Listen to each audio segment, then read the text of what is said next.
Olá, fonoamigos! Eu me chamo Maiara e, juntamente com a Ingrid, faço parte da monitoria das disciplinas de voz do Departamento de Fonoaudiologia da UFRN. Este é um projeto orientado pela professora doutora Larissa Siqueira e, como vocês já sabem, o nosso podcast tem por título Vozeando. Neste sexto episódio, vamos fazer diferente. Estamos recebendo dessa vez duas convidadas. Convidadas estas, aliás, que são muito importantes para a fonoaudiologia. A nossa discussão de hoje é sobre questões que envolvem o foco e a produtividade na carreira do fonoaudiólogo.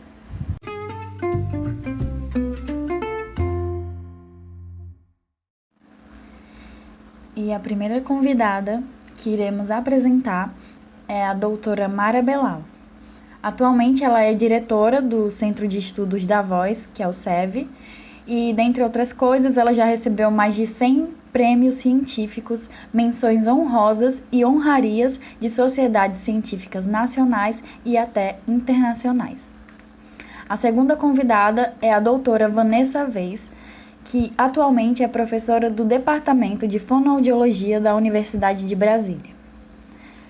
Além disso, também é professora do Programa Associado de Pós-Graduação em Fonoaudiologia da Universidade Federal da Paraíba, da UFRN e da Universidade Estadual de Ciências da Saúde de Alagoas.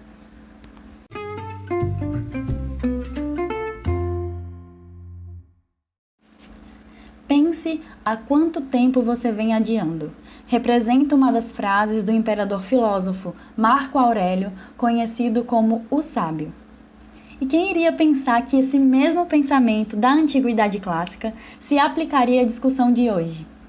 É bem comum deixarmos as coisas para a última hora. A carga de responsabilidades dentro e fora da faculdade e ainda a grade intensa do curso agem de modo a travar o nosso rendimento e a se colocarem como obstáculos para o nosso aprendizado. Somado a isso ainda, temos a ausência de uma organização adequada que nos põe em situações de muito desespero e de muita ansiedade. Ignoramos as tarefas até o ponto em que se torna impossível não pensar nelas. E quando finalmente fazemos o exercício de pensar e pensar e pensar sobre o cumprimento de uma tarefa que insistimos em adiar, parece que os obstáculos que envolvem os sentimentos de angústia são promovidos. Ai, meu Deus, a minha vida seria tão mais simples se o professor adiasse esse trabalho, ou eu aprenderia mais se tivesse mais tempo. São desculpas comuns entre nós. Quem dos nossos ouvintes que não sentiu alívio ao ter uma prova adiada, que atire a primeira pedra? Parece que um peso enorme foi retirado dos nossos ombros. Tá vendo aí? Nós usualmente preferimos desejar o adiamento das nossas responsabilidades. É muito importante se adaptar às mais variadas situações para que a gente consiga agir de modo competente, pensando em tudo isso. O foco e o planejamento se mostram cada vez mais importantes para a construção de uma carreira de sucesso de fato. Pensando nisso, o episódio que vocês irão ouvir agora faz uma reflexão mais profunda acerca da importância da gestão de tempo para o alcance dos seus sonhos. Aproveitem!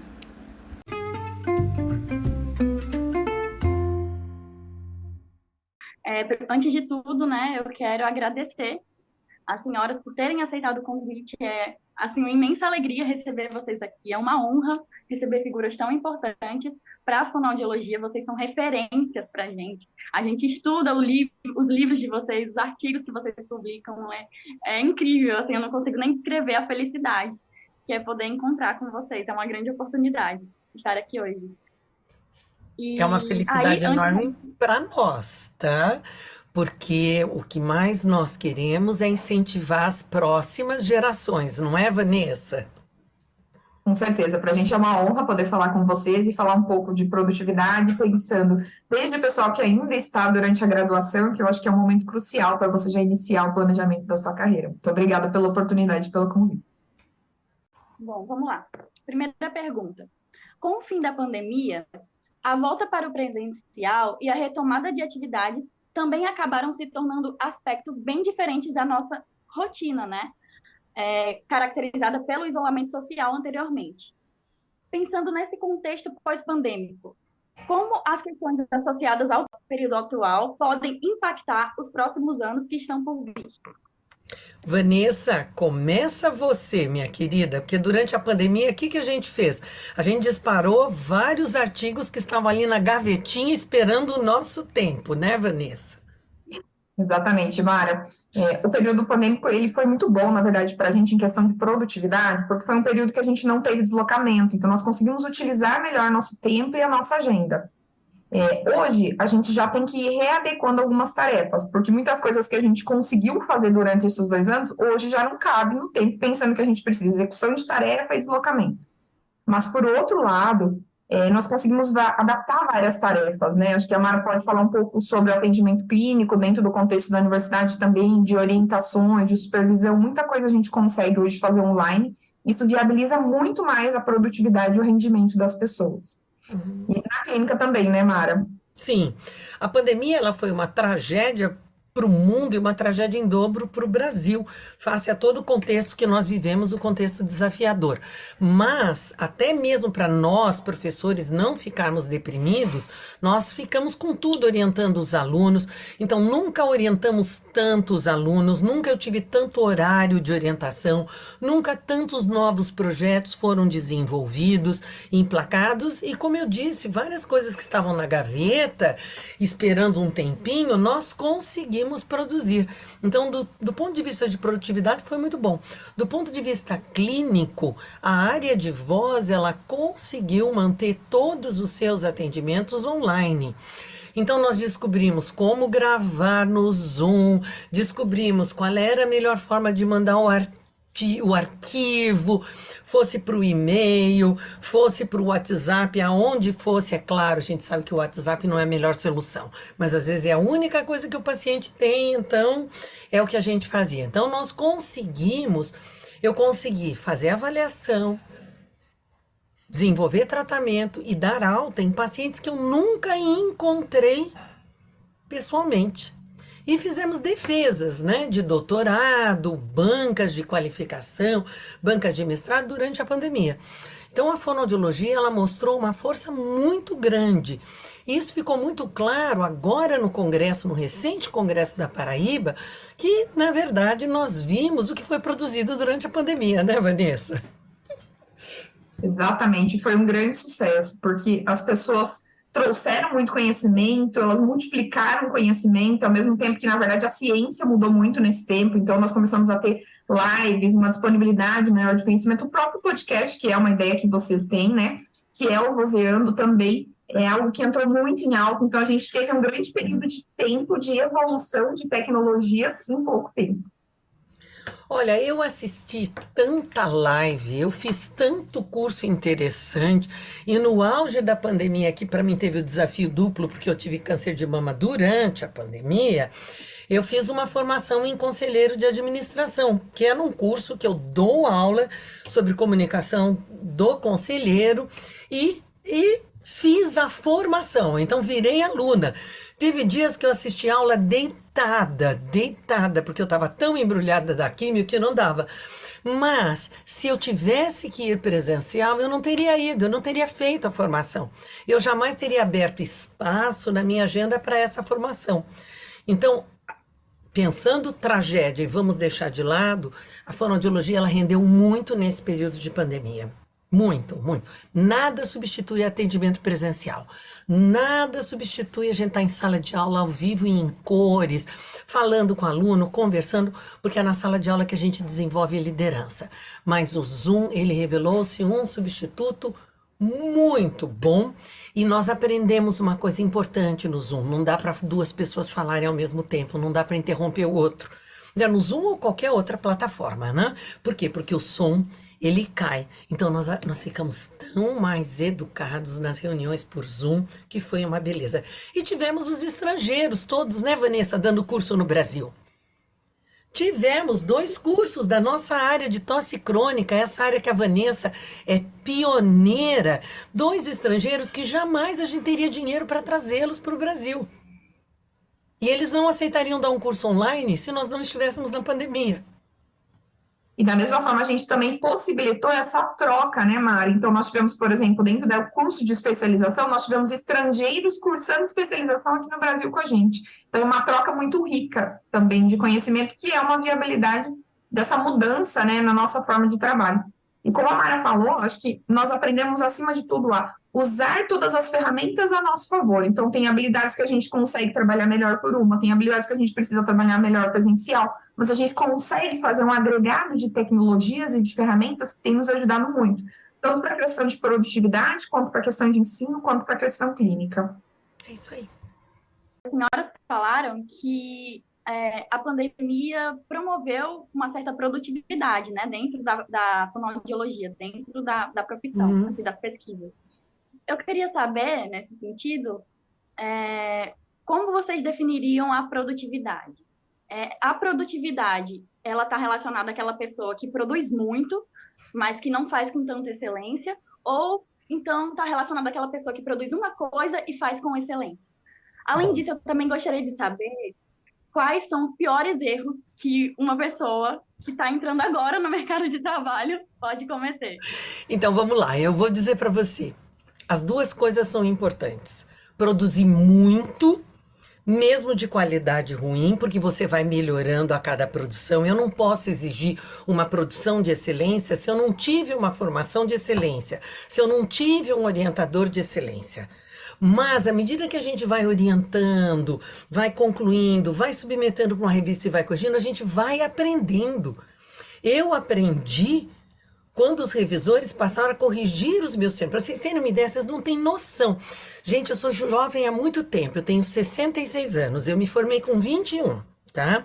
Eu passei a graduação inteira sem fazer uma pesquisa, porque o coordenador, que era um médico maravilhoso, professor Raimundo Mano Vieira, ele tinha uma ideia, ele falava que a graduação era para você estudar, que a pesquisa era só da pós-graduação. E eu queria fazer uma pesquisa qualquer na graduação, e não pude fazer. Imagina, hoje vocês terminam graduação, hoje nós temos alunos que foram orientados por essa maravilhosa professora Vanessa, tá? Da graduação, que publicaram artigos no Jornal A Voz. Eu tenho fonoaudiólogos formados há 10 anos que não tem uma publicação no Jornal A Voz, na área de voz. Então, a primeira coisa, o que mudou foi isso. Então, vale quantidade, se a quantidade no futuro vai gerar qualidade, e vale avanço no conhecimento, mesmo que seja numa coisinha pequenininha. Eu não posso esperar assim, nossa, eu vou projetar um programa de tratamento que vai ser a solução para as distonias focais laríngeas ou para a cicatriz de prega vocal. Eu posso fazer a vida inteira e não conseguir projetar esse programa. Mas eu posso. Que exercício vai me dar uma resposta imediata melhor para uma cicatriz de prega vocal? Como é que será? As pessoas que respondem um instrumento por Zoom e respondem pessoalmente, elas respondem da mesma maneira ou elas respondem diferente? São pesquisas, não é que sejam de baixa qualidade, elas têm perguntas muito pontuais, muito cirúrgicas, muito pequenas, e elas são importantíssimas para o avanço do conhecimento. Claro, nós somos clínicos, a gente quer avançar na clínica, melhorar o atendimento, melhorar o tratamento, mas, gente, qualquer avanço no conhecimento é bem-vindo. Mesmo concluir uma pesquisa que diz, não encontramos nada, não deu, as pessoas ficam apavoradas. Fala assim, mas não deu nada. Deu sim. Não dar nada é uma resposta. Mas a professora Vanessa, ela vai elaborar isso muito melhor, porque ela dorme e acorda pensando em metodologia científica, em pesquisa, em qualidade, em excelência, em desenvolvimento dos alunos. Vanessa, está com você. Obrigada, Mara. Eu penso nesse mesmo contexto que a Mara comentou. Acho que é importante a gente sempre pensar na utilidade. Então, acho que ser produtivo é a gente gerar algum produto que seja útil, algum produto que tenha uma finalidade útil. Não precisa, como a Mara falou, ser a resolução de todos os problemas do mundo, até porque a gente não vai conseguir fazer isso e isso às vezes acaba gerando frustração. Mas passinho a passinho, pensar em algo que você almeja, como você pode contribuir aqui, como você pode contribuir ali. Eu acho que isso é o mais importante. Então, é você pensar na finalidade, é você produzir algo que vai ter uma finalidade útil. Agora, com relação à questão de erros, por exemplo, eu penso que o maior erro que a gente tem, talvez seja, acho que a gente não pode confundir com o que a Mara falou em quantidade versus qualidade, mas sim pensar em a gente ter, por exemplo, uma base de dados e reexplorar ela e ficar fazendo um monte de artigos que não têm um contexto, que não têm uma utilidade. Então, às vezes, a gente acaba, como a gente fala no ditado popular, chovendo no molhado. Por quê? Nós pegamos uma coleta de dados, por exemplo, que a gente faz durante o TCC e vai reaproveitando ela até o doutorado. O que eu posso fazer com isso daqui? Eu posso pensar em cruzar sintomas com conhecimento. Daí não eu posso pensar, não, mas eu posso dividir quem tem e quem não tem conhecimento e comparar sintomas. Então, são coisas que às vezes não agregam, mas que às vezes a gente acaba fazendo pensando em quantidade. Acho que esse é o principal ensinamento, só que ele só vem com maturidade. Então, a gente precisa ir fazendo, ir aprendendo, e precisa sempre ter um tutor importante por trás. Então, é o que a Mara falou na questão de você ter um supervisor, ter um orientador para te ajudar a guiar nesse processo, pensando no início desde a graduação. Acho que isso é importantíssimo para a gente conseguir ver o que é relevante, ver aonde a gente pode investir os nossos esforços, ver aonde vai dar um fruto mais relevante. Acho que a partir daí a gente consegue construir algo mais sólido, pensando numa produtividade útil. O que a gente não pode é fatiar a pesquisa. Então, é assim, fazer o que acontece com esse paciente quando ele faz o grave, o que acontece com esse paciente quando ele faz o agudo, e quando é de manhã, e quando é de tarde, e quando é de noite. É horrível e a gente percebe o fatiamento. Então, o fatiamento, ele coloca o pesquisador num nível muito ruim, não é nem num nível primário, beira. Eu não quero usar falta de caráter, mas não consigo. Beira o oportunismo, tá? Eu acho que é por aí, né, Vanessa?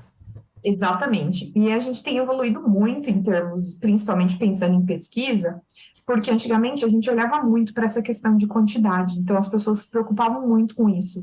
Hoje a gente já pensa na questão de ser referência, eu quero ser referência para um tema. Para eu ser referência, que é eu ter citações com a minha pesquisa, eu realmente tenho que produzir alguma coisa que vai ser importante para as pessoas. Então, pensando nisso, acho que muito mais a gente tem focado nessa questão de produzir alguma coisa que seja de uma boa qualidade, mesmo que simples, não precisa ser algo tão robusto, mas sim, passinho a passinho, ir aprendendo e tendo revisões, como a Mara falou dos artigos. Cada artigo que volta, que a gente lê a revisão, com certeza a gente aprende um pouquinho mais, porque cada pessoa tem uma área de expertise e vai contribuindo na nossa formação e a gente vai conseguindo agregar esse conhecimento. Quando eu leio os meus artigos de 30 anos atrás, eu falo assim, ai meu Deus, que horror, que vergonha, que coisa mais embaraçosa. Aí eu falo, não, Mara, era o máximo que você podia fazer naquela época, com o conhecimento que você tinha e com o mundo que você vivia. Era tudo muito simples. A gente fazia, e os títulos a gente fazia assim, então, por exemplo, né? Perfil vocal do professor da Zona Leste da Escola Maria da Silva. Então, parecia que os dados só valiam para a Zona Leste e para a Escola Maria da Silva. E na tabela a gente colocava, tá?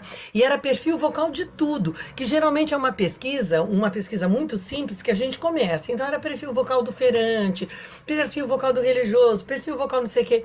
E eu me lembro uma vez, quando eu comecei a querer melhorar a qualidade do que eu orientava, que chegou uma aluna e falou assim, professora, eu tive uma ideia maravilhosa de pesquisa que nunca ninguém fez. Tá. Outra coisa, a pesquisa não precisa ser totalmente inovadora, tá bom, gente? Ela precisa acrescentar conhecimento, não precisa ser inovadora. Falei, qual é a sua pesquisa? Eu quero saber qual é o perfil vocal do auxiliar de transporte escolar alternativo. Eu olhei, eu não conseguia raciocinar. Eu falei, eu não estou entendendo. A tia da Kombi. A tia da Kombi, que leva as crianças para a escola, ela tem que controlar a Kombi, tem que controlar as crianças, a entrada. Eu acho que ela tem um desgaste vocal muito grande. Aí eu brinquei, durante anos eu falava assim, só tá faltando o perfil vocal da voz da cunhada. Porque a cunhada deve ter um problema vocal enorme. A gente já não faz mais isso.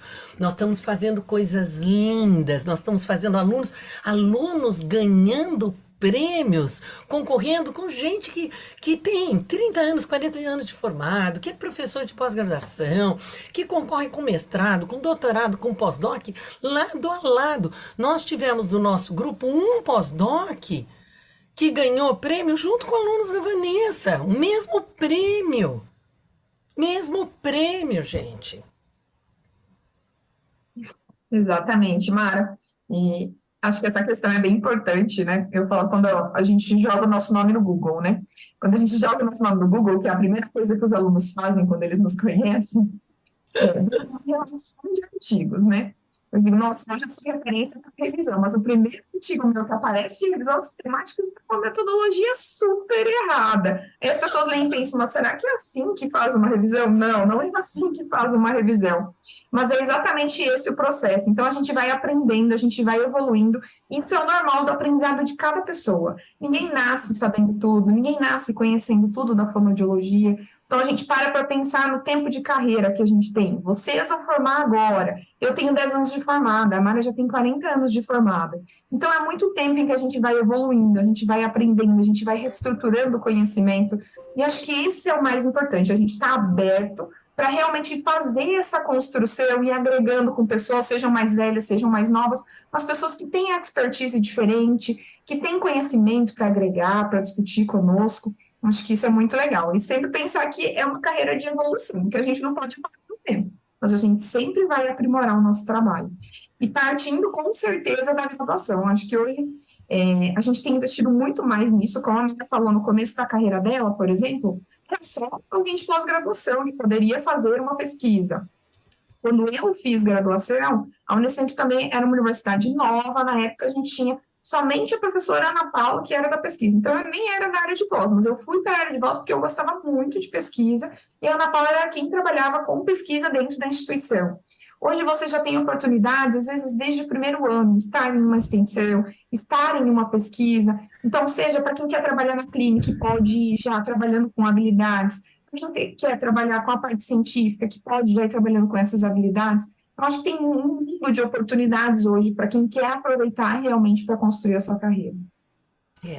E isso é muito importante. Agora, olha que sorte, a Vanessa foi falar com a professora Ana Paula Dassi, que tinha sido minha bolsista assistente no SEV, que é uma pessoa maravilhosa, que queria passar pela vivência do SEV, porque ela já tinha concluído o mestrado quando ela veio prestar a especialização. Isso não significa voltar para trás, isso significa eu quero passar por essa experiência.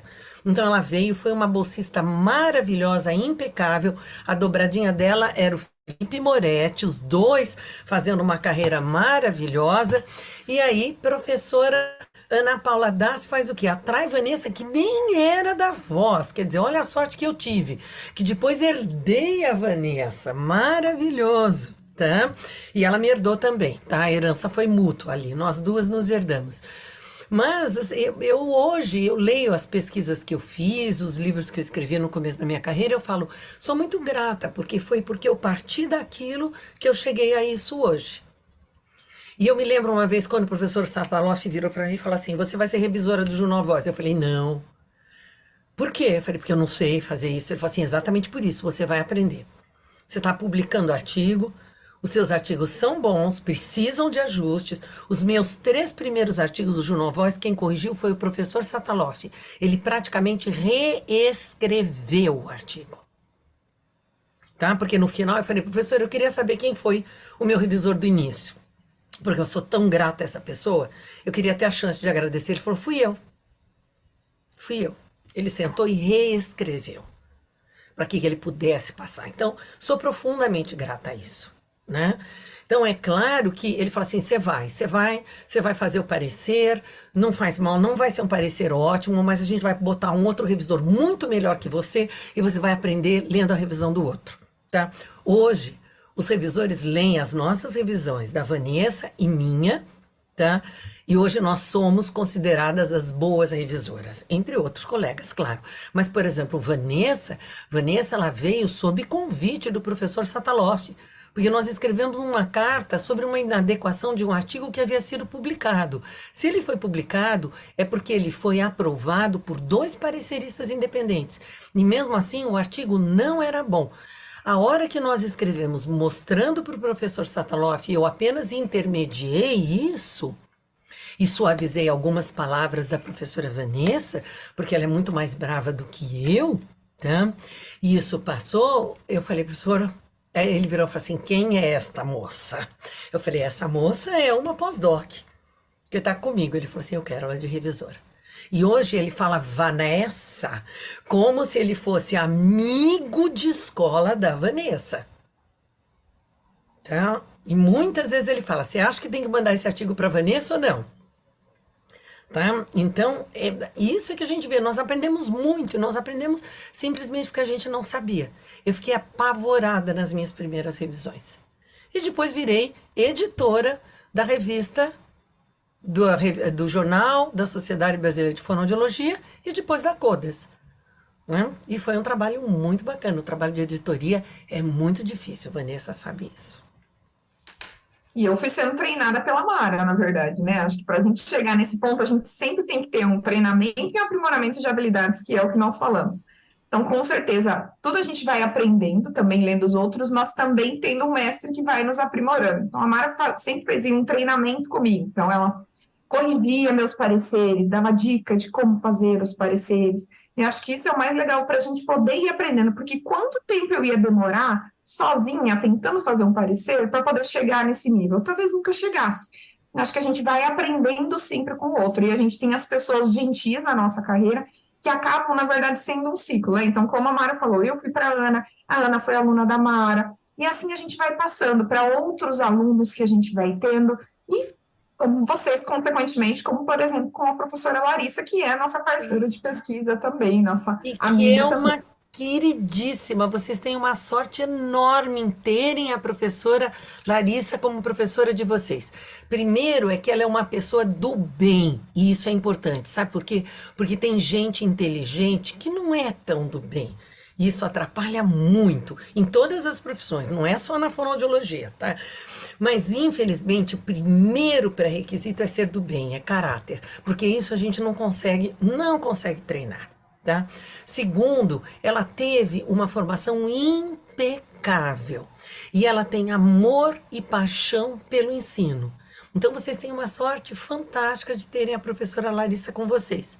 E se eu faço alguma coisa pelos meus alunos, é porque eu recebi isso. A gente não dá aquilo que a gente não recebeu. Eu recebi isso, eu recebi ajuda dos meus orientadores, eu tive orientador pagando congresso para mim, como eu pago para os assistentes também, às vezes pago para alguns alunos também, como pago anonimamente, dou doação para a sociedade, para alunos receberem bolsas anônimas, que alguém está pagando esse congresso, porque a gente tem que investir. Existe uma regra, a regra é: a fila anda. Você não vai estar para sempre aqui e você tem que garantir que quem sucede seja melhor que você. E a última coisa que o cérebro vai fazer é aprender. Quando ele para de aprender, a gente morre. Com 60 anos eu resolvi que eu tinha que fazer uma outra especialização. Tá?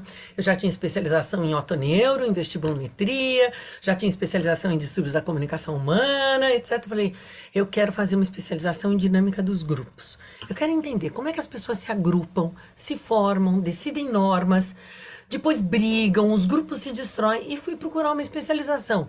18 meses, reconhecida na Sociedade Brasileira de Dinâmica dos Grupos, para trabalhar com grupos de alunos, de pessoas, de empresa, de treinamento.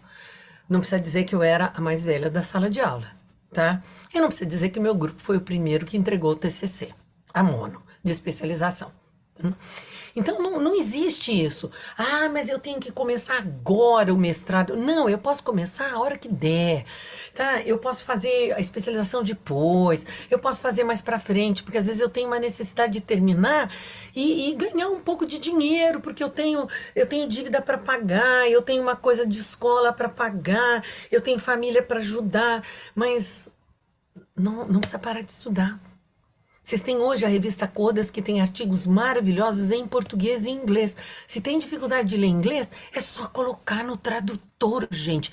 Lembrem, não existia Google Tradutor, não existia internet, não existia PubMed quando eu me formei. Existia uma coisa chamada Index Médicos, que era um tomo enorme, com os abstracts das pesquisas que haviam sido publicadas de um ano atrás. Chegava com um ano de defasagem. Eu tinha 2 tardes por semana, terças e quintas. Terças e quintas eu sentava na biblioteca e eu estudava o Index Médicos e fazia anotações. Então, você estudava pelas entradas, corda vocal, terapia, porque chamava corda vocal, terapia, tá? Foniatria, tratamento. E eu fazia resumo. E eu dizia de boca cheia, eu sei tudo da minha área do index médico. Hoje eu não posso nem dizer eu sei o que foi publicado hoje, porque não vai dar para eu ler tudo que foi publicado hoje. Então, hoje não é importante o quanto você sabe, mas como você acessa o conhecimento que você não tem. Como é que as pessoas fazem hoje, Vanessa? A gente tem uma facilidade muito maior, né, Mara? A gente consegue acessar diferentes bases de dados, muitas vezes até na nossa casa, como o sistema das universidades públicas, e isso faz com que a gente tenha todo o conhecimento à nossa disposição, todos os recursos, como a Mara falou, vocês têm um artigo em inglês, não conseguem ler, hoje você joga um PDF para traduzir e ele traduz o PDF inteiro. Claro, vai ter termos específicos que a gente tem, às vezes, que dar uma olhada com cada um deles para ter mais segurança no que ele está falando, mas a gente tem uma facilidade muito grande de acessar o conhecimento. Acho que hoje a gente tem mais dificuldade de sintetizar esse conhecimento do que de acessar, porque o acesso hoje é muito fácil, só que é tanto conhecimento, como a Mara falou, que às vezes a gente fica até em dúvida de o que a gente vai ler, como a gente vai ler, como a gente vai sintetizar, mas com certeza o tempo vai andando, né, e cada vez mais a gente tem recursos para isso. A gente tem um gerenciador de referências que a gente vai lá, digita o nome da referência e puxa o artigo para a gente. Então, tudo vai ajudando a gente, com certeza. A tecnologia agrega muito para o nosso ensino. Se a gente souber aproveitar o que tem disponível, com certeza ajuda demais.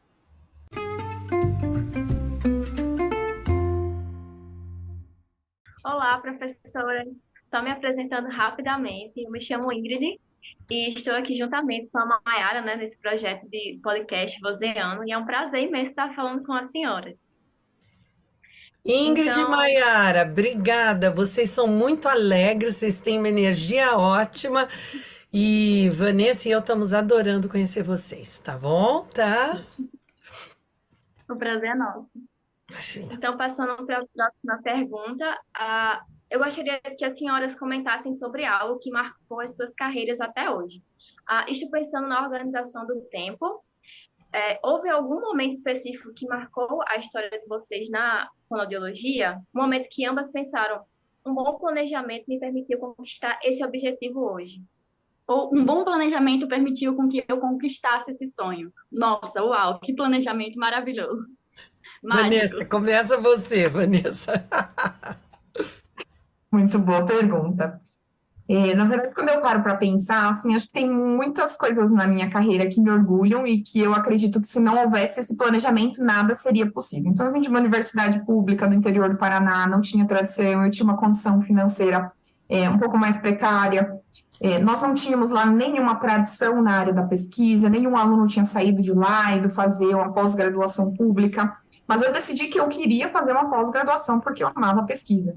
Então, eu acredito que esse início de carreira, principalmente, ele foi essencial para que isso fosse possível.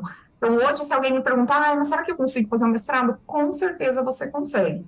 Porque eu não conhecia ninguém, então, o meu contato com os professores eu ia lá, entrava nos programas de diferentes locais, mandava e-mail para o professor me apresentando com um texto imenso, com currículo Lattes em anexo, fazia projetos, todos os projetos possíveis de pesquisa, de extensão, Acho que durante a graduação a gente tem que aproveitar oportunidades, porque muitas vezes a gente entra pensando que gosta de uma área, e na verdade depois a gente acaba se identificando com outra, ou as oportunidades nos levam para outra. Então eu buscava explorar, eu queria saber o que que eu gostava mais, mas ao mesmo tempo eu utilizava todos os meus momentos vagos, que eu não tinha que trabalhar, para poder fazer pesquisa. Então eu tinha iniciação científica, eu tinha pesquisas extras, eu tinha extensão, tudo que a universidade naquele momento me disponibilizava. E foi isso que me permitiu depois conseguir fazer um mestrado, porque eu dependia de ter uma bolsa para fazer um mestrado, eu não tinha condições financeiras de me dedicar mais tempo que a graduação, como uma dedicação exclusiva para aquela finalidade, eu precisava me sustentar depois dali. Uhum. E eu consegui garantir o primeiro lugar no processo seletivo de mestrado e consegui garantir uma bolsa. Na época que eu prestei na Universidade Federal de Santa Maria, eu, na verdade, tinha a intenção de prestar mais locais, mas como eu acabei passando lá em primeiro lugar, então eu acabei indo para lá, porque era o que me garantia a oportunidade que eu precisava naquele momento e era o melhor que eu poderia ter naquele momento. Talvez se eu tivesse prestado outros, poderia ter sido outra carreira? Poderia. Mas eu me orgulho muito desse momento, acho que isso foi essencial. E depois de lá também. Então, durante o mestrado, como eu consegui cursar o mestrado, então eu trabalhava em outra cidade, saía 4 horas da manhã, voltava de noite, cumpria lá em 2 dias para poder trabalhar nos outros, dormia dentro da minha sala quando eu ia trabalhar, porque não tinha dinheiro para pagar hotel, para dormir. Então, assim, tem muitas coisas. Aí depois a situação melhorou. Eu fui da universidade, mas aí surgiu a oportunidade de fazer o doutorado no USP. E a dedicação para o doutorado era exclusiva. Então, eu tinha que deixar o meu salário, que na época era um salário muito bom, para assumir uma bolsa de um valor 6 vezes menor do que era o valor que eu tinha de salário. E eu resolvi que era isso que eu ia fazer, porque se eu não fizesse um bom doutorado, a partir dali eu não teria outras oportunidades. E mais uma vez, abdiquei do que eu tinha de renda financeira e fui fazer o doutorado. E aí, nisso, eu fui fazer a especialização também lá com a Mara, e a partir daí os caminhos foram se abrindo. Então, eu acredito que foi um planejamento, foram metas estabelecidas, cumprindo-se da melhor forma possível. Então, se eu não tinha dinheiro, mas eu tinha dedicação e eu tinha tempo, que era o que compensava a ausência financeira, eu acho que todas as pessoas têm essa disponibilidade. Acho que isso é o principal, é o que eu olho para trás e penso que foi realmente por planejamento. Então, eu acredito que todas as pessoas que planejem e que consigam se organizar com isso têm a possibilidade de alcançar. Mara, qual Bom, o seu? olha, eu fiz Escola Paulista de Medicina porque era gratuita, porque os meus professores queriam que eu fizesse a PUC, porque eu estava na dúvida entre fazer linguística e fonoaudiologia, tá? Falou, vai para a PUC, você faz as duas coisas. Mas eu não tinha dinheiro para pagar a PUC. Entrei na escola, fui para a escola. Foi uma sábia decisão, porque o meu perfil é muito mais de uma escola médica, como a Escola Paulista de Medicina, do que da PUC, embora tenha colegas maravilhosos e seja um curso excelente. Muito bem, eu fiz os 4 anos do curso sem comprar um livro. Meu pai tinha falido, saiu da cidade, meus pais se desquitaram, que era uma coisa que existia na época, e a minha mãe falava, mas filha, não tem livro? Eu falava, não mãe, faculdade não tem livro, a gente estuda na biblioteca, porque eu jamais iria dizer para minha mãe que eu ia precisar de um livro. Porque eu sabia que ela não ia ter dinheiro para comprar, que ela ia fazer de tudo. No 4º ano, eu consegui um estágio remunerado com o Dr. Paulo Pontes. E ele simplesmente falou assim, você é a minha melhor aluna, eu quero que você seja estagiária na minha clínica. Aí ele falou assim, vai descobrir quanto as fonos ganham no estado, na prefeitura, nos hospitais. Ele fez uma média e passou a me pagar um salário que eu jamais achei que eu pudesse receber. No último ano. Com o meu primeiro salário, eu comprei um presente para ele, uma maleta médica, e eu comprei todos os livros que eu não tinha estudado. Levei uns 3, 4 salários. Sendo que eu jamais os abri.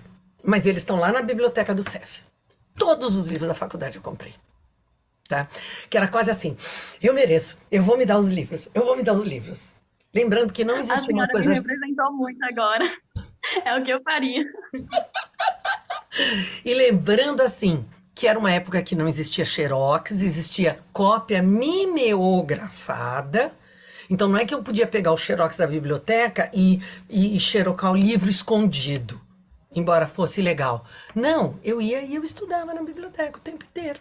Pronto. E, só para esclarecer, eu era a primeira da classe. Só para esclarecer. Tá? Muito bem. Fui fazer uma especialização em audiologia, porque eu achava a área de voz horrível. Era tudo relaxamento e respiração, relaxamento e respiração. Eu falei, essa área eu sou muito agitada, essa área é muito calma, é muito zen, não vai dar certo. E comecei a trabalhar como audiologista, fiz especialização em otoneuro, fiz otoneuro, áudio, impedância, prótese, nananana, mas a área de voz me encantava. Aí o professor Paulo Pontes falou assim, se a área de voz te encanta, começa a estudar voz também.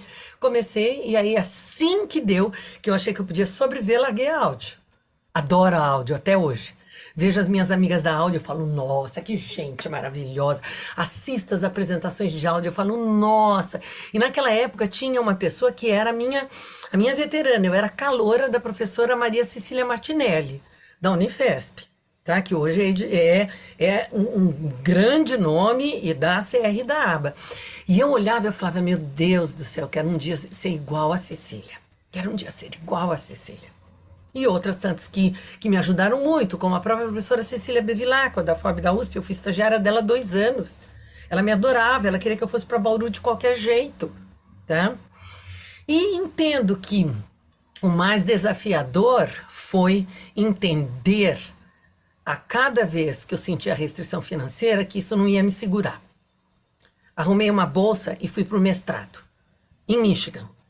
Por quê? O chefe do laboratório tinha tido um AVE, estava paralisado, precisava de alguém que pudesse ajudar no laboratório que falasse italiano e inglês. Meu inglês era muito ruim, meu italiano era ótimo, porque é a minha primeira língua. Então eu falei, o inglês eu vou dar um jeito, eu vou melhorar esse inglês. E fui trabalhar lá, e vi um cartaz da The Voice Foundation, do congresso. E eu falei, meu Deus, eu tenho que ir para esse congresso. Eu falei, professor Tosi, que era o meu orientador, eu quero ir a esse congresso. Ele falou assim, se você for, não vai me dizer, porque esses são pessoas que acham que entende de voz, e quem entende de voz é físico, não é médico. Por mim, você não vai. Eu falei, gente, eu tenho que dar um jeito de ir. Então, primeira providência, arrumar um lugar para ficar em Nova York que fosse de graça. Arrumei, porque todo mundo tem um amigo do amigo do amigo do amigo que tem um lugar em Nova York. Fiquei. Segunda coisa, eu não tinha dinheiro para pagar o congresso. Aí eu escrevi uma carta que pus no correio. Prezado Dr. Wilbur Gold, sou uma estudante brasileira, estou nos Estados Unidos pela primeira vez na vida, eu tinha 24 anos. Não sei se conseguirei voltar de novo a esse país. Pessoas, eu já fui mais de 50 vezes para os Estados Unidos, tá bom? Só para vocês saberem. Não sei se poderei voltar. Gostaria muito deste congresso, mas ele está totalmente fora da minha possibilidade. Se houver alguma coisa que eu possa fazer, distribuir panfleto, colocar slide, alguma coisa, professor, por favor, tá? Eu ganhei uma bolsa e fui ao congresso. Fiz contato com todo mundo. Professor Dido, que depois foi meu orientador no doutorado, co-orientador no pós-doc, ele falou assim, venha comigo ao jantar de gala. Aí eu falei assim, não posso, tenho um outro compromisso. Por quê? Porque eu falei assim, meu Deus, e se eu tiver que pagar o jantar de gala? Eu não tinha a mínima ideia do quanto o professor Dido era rico. Eu não tinha a mínima ideia. Não tinha a mínima ideia. E depois ele me pagou muitas coisas e eu fui fazer o pós-doc com ele. Tá? O professor Sataloff disse que foi a bolsa que deu mais lucro para a The Voice Foundation inteira. Hoje eu sou diretora da The Voice Foundation. Hoje eu sou do corpo de diretores da The Voice Foundation. Porque eu nunca deixei que a minha restrição financeira definisse aonde eu queria chegar. Nunca. Nunca alguém ia me dizer que eu valia menos porque eu não tinha condição. E essa é a mensagem. Eu tô até emocionada. Eu também, eu tô Com me essas segurando, palavras. porque quando eu faço químio, eu fico mais emocionada ainda. Tô me segurando para não chorar. É muito bom poder ouvir das senhoras todas essas experiências que vocês sofreram, né? As emoções que vocês sentiram no momento. E aí eu tenho uma pergunta para vocês, que inclusive eu levei para a professora Larissa e ela falou que seria uma ótima pergunta para fazer para vocês. E eu não imaginava que ia casar tão bem com esse momento, mas é sobre a emoção. Porque eu sou uma pessoa muito sensível e eu acredito que grande parte dos nossos ouvintes também é sensível, assim como eu. E aí eu queria perguntar como foi que vocês lidaram com as questões emocionais para chegarem até aqui, sabe? Como foi que vocês conseguiram lidar com essa questão financeira, todo esse problema? E aí outra questão também, de 0 a 10, como vocês classificam em uma escala a importância da comunicação consciente? Tá. Porque eu Então acho vamos. muito difícil saber se comunicar aquilo que você quer comunicar para o outro, sabe? Como ter certeza que o outro está entendendo o que eu estou querendo transmitir? Então vamos lá. Inferência boa é inferência testada. Eu parto do pressuposto que o outro não está entendendo e eu vou perguntar para ele, de tudo que eu falei, o que foi mais importante para você. Eu não vou perguntar, você está me entendendo, está acompanhando o meu raciocínio, quer que eu desenhe, porque aí eu estou chamando o outro de burro, né? Mas de tudo que eu falei, o que foi mais importante para você, o que teve mais valor para você, eu vou saber se eu consegui transmitir a mensagem ou não, tá bom? Eu sempre fui uma pessoa muito emotiva. Eu sou vista como uma pessoa muito dura, tá? Muito dura, muito contundente. E sou dura, sou contundente, tá? Posso ser forte demais, posso magoar, mas também sou um doce. Mas também apoio incondicionalmente, tá? E ajudo. O meu apelido de criança era manteiga derretida, porque falava qualquer coisa eu chorava. Chorava, chorava, chorava. Depois comecei a tentar não chorar. Aí tive a fase raivosa. Tive alguns pitis públicos. Tive um piti numa assembleia da Sociedade Brasileira de Fonoaudiologia. Tive um piti na história do ato médico. Tive 2 pitis. E jurei para mim mesma que jamais perderia novamente o controle em público. Depois de ter perdido naquela luta do ato médico,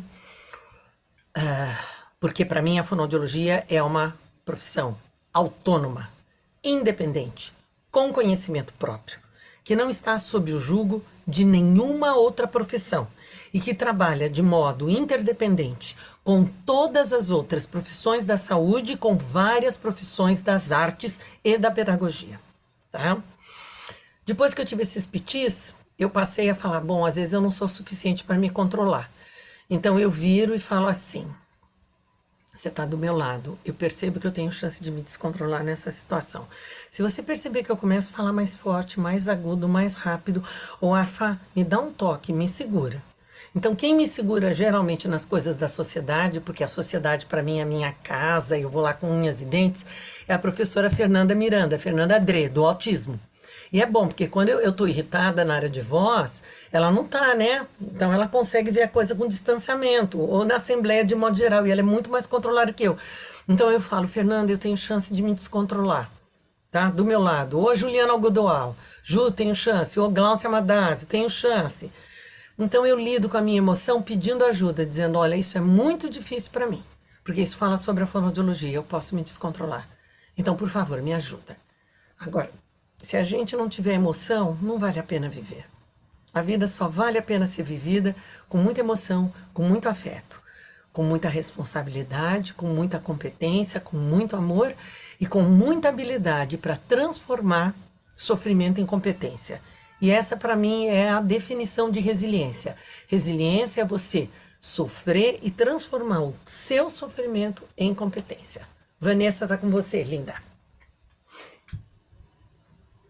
Bom, eu acho que eu sou uma pessoa bastante emotiva também, mas eu tento sempre manter o meu controle, pelo menos quando eu estou em público. Depois, comigo mesmo, eu posso ficar brava, eu posso, às vezes, não ter gostado de alguma atitude, mas acho que a maior questão para mim é a impulsividade. Então, eu preciso muitas vezes me segurar e pensar para eu não agir impulsivamente, não preciso de um certo controle para isso, e esse controle ele é muito consciente, muito constante, por mais que a gente vá aprendendo essa questão emocional, não tem muita coisa que eu acho que é maturidade de carreira mesmo, então a gente vai amadurecendo, a gente vai entendendo como lidar com a situação, acho que eu tenho assim uma facilidade de tentar achar alternativas nas situações, que às vezes, assim, sempre tentando favorecer todas as pessoas, para que nenhuma das pessoas que estão na situação se sintam mal, mas nem sempre isso é possível, e às vezes eu tento, às vezes eu não concordo com alguma coisa, e às vezes eu vou falar, e eu tento me segurar, e eu acho que muito disso tem um perfil familiar também, de convivência, de como as pessoas são, de como eu fui criada,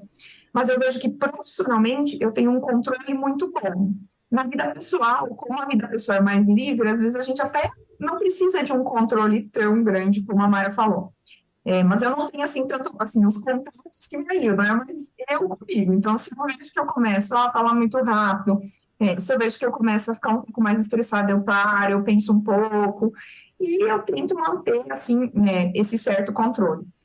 Mas eu acho que a questão emocional, ela permeia tudo. Eu acho que tem coisas que é importante a gente transmitir, o sentimento que a gente tem naquele momento, mas tem coisas que às vezes a gente tem que passar segurança, principalmente quando a gente está num papel de líder em uma situação. Então, se eu transmito algum desconforto para as pessoas que estão comigo, para os meus alunos, para os meus orientandos, acaba que eles também ficam inseguros naquela situação. Então, eu penso muito nisso, que a gente tem que, acima de nós, pensar em quem mais está dentro daquela situação com a gente. Então, tentar, principalmente quando a gente tem situações com alunos, então tentar dar um apoio emocional.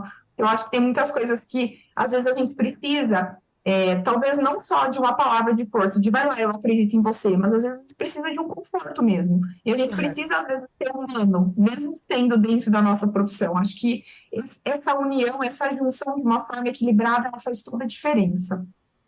E eu Eu entendo que concordo tanto com você. Vanessa, desculpa, tanto Vanessa como eu viemos de famílias amorosas e a gente sabe que o amor ele é capaz de curar qualquer ferida. As feridas vão acontecer. Vocês vão se frustrar, vocês vão se decepcionar, vocês vão se sentir traídas, mas olha, vocês vão receber tanto amor dos colegas de profissão, porque é uma profissão que tem tanto afeto, que tem tem tanta gente bacana na fonoaudiologia, e vocês vão amar isso aqui. E tem uma analogia, que é uma analogia muito bonita, não é minha, é de um consultor americano que chama Jeff Black, e ele fala uma analogia, que na verdade foi uma cliente dele que disse para ele, que é o seguinte, que tem horas que a gente tem que ser como um cisne. No que está para cima da água, você está ali sereno, brilhante. Embaixo da água, você está lutando desesperadamente para se manter nessa situação. É isso que eu tento ser um cisne.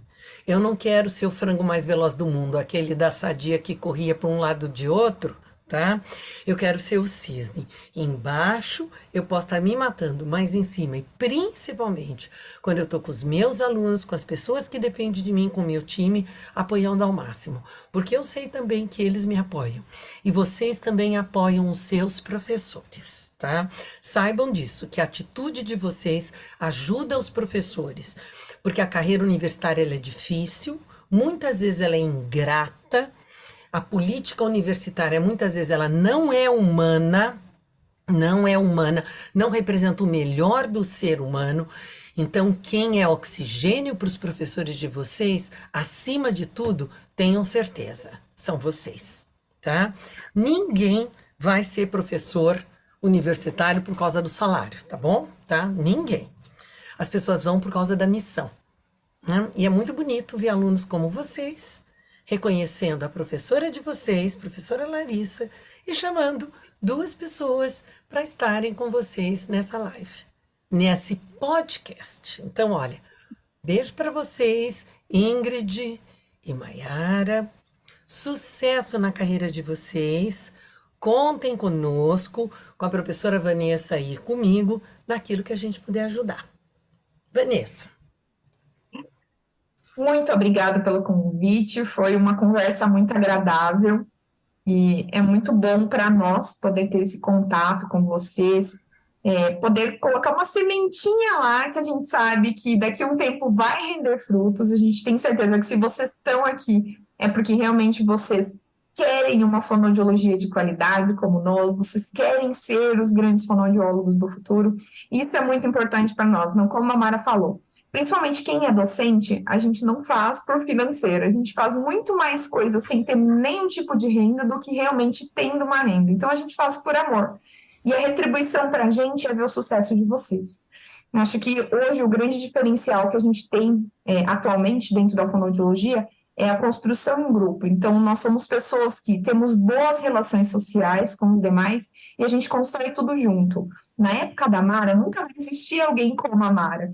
Então, a Mara, ela traz para a gente um conceito de sucesso, que é um sucesso hoje, que eu já diria um sucesso que é na verdade, que a gente não consegue alcançar, é inalcançável. Mas a gente tem ela como inspiração para nós. Então, a gente não precisa ser a Mara, mas a gente precisa ser inspiração para as outras pessoas, a gente precisa trazer uma fonoaudiologia de qualidade. Acho que isso é o nosso principal objetivo de vida, de carreira. Obrigada, gente. Obrigada, queridas. Muito obrigada, professoras. A gente só tem a agradecer. Eu nunca imaginei que a doutora Mara, que leva o nome da fonoaudiologia do Brasil para o mundo, iria compartilhar de uma forma tão incrível, tão sensível o conhecimento dela aqui hoje. Mesmo para a professora Vanessa, ela é incrível, ela está na lista dos autores de voz que mais publicaram. Assim, inimaginável estar aqui hoje com vocês. Eu fui muito feliz hoje. Muito, muito obrigada.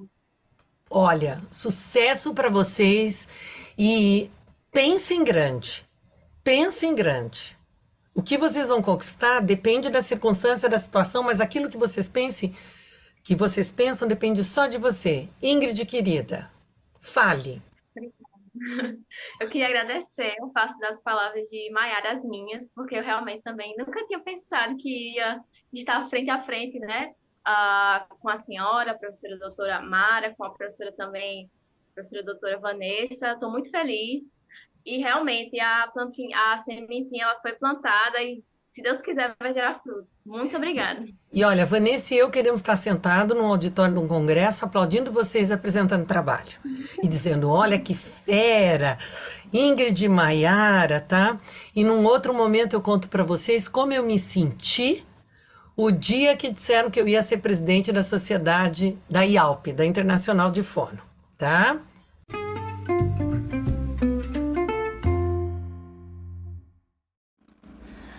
Bom, eu acredito que hoje todos nós saímos daqui mais conscientes sobre a organização do nosso próprio tempo, associada a aspectos que envolvem o foco e a produtividade para uma carreira de sucesso. Por conta da realidade em que o imediatismo é transformado em necessidade, tememos fracassar e isto impede o nosso agir. Mas é importante que nunca nos deixemos tomar pelo desânimo. O fracasso existe, mas nada nos impede de recomeçar e de aprender. Assim como bem disse a doutora Vanessa Weiss, a nossa carreira é uma carreira de evolução. Desse modo, é necessário partir de algo, em primeiro lugar, para conquistar um sonho. O primeiro passo é vital para a nossa evolução. O aprendizado vem a partir do desejo de saber e conhecer. E não é porque não sabemos de algo ou de alguma coisa que não podemos tentar aprender. A fonoaudiologia, nessa perspectiva, nos oferece infinitas possibilidades, sendo o foco, o planejamento e o trabalho muito necessários para o nosso aprimoramento pessoal e profissional. Mais do que isso, é de fundamental importância agir com responsabilidade e consciência sobre cada escolha que tomamos, porque a fonoaudiologia é capaz de transformar vidas. A fonoaudiologia é uma das profissões mais promissoras do mundo, de acordo com o Escritório de Estatísticas Trabalhistas. A fonoaudiologia é uma profissão do futuro. Por isso, planeje, estude, respeite aquele que te ensina, respeite os seus professores, não tenha medo de errar, aprenda e ame o que você faz. Se emocione também. Viva! A doutora Mara Belal disse sabiamente que a vida só vale a pena ser vivida com muita emoção, muito afeto, muita responsabilidade, muito amor e com muita habilidade para transformar sofrimento em competência. Nunca deixe de sonhar. Pense grande.